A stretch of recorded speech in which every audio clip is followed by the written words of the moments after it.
Here's how to insert GIFs into PowerPoint. Inserting a GIF. Move your cursor to the location you want to add the GIF. Click the Insert tab. Click Pictures. Select this device.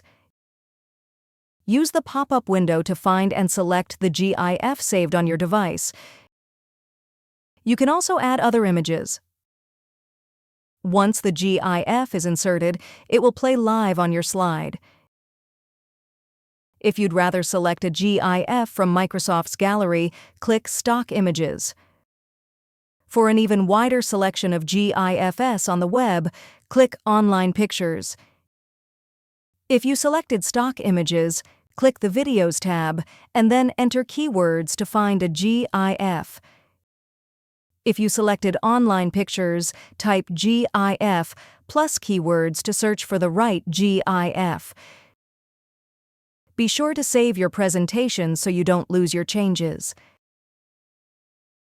If you found this video helpful, please click the like button and subscribe to our channel for even more helpful tutorials.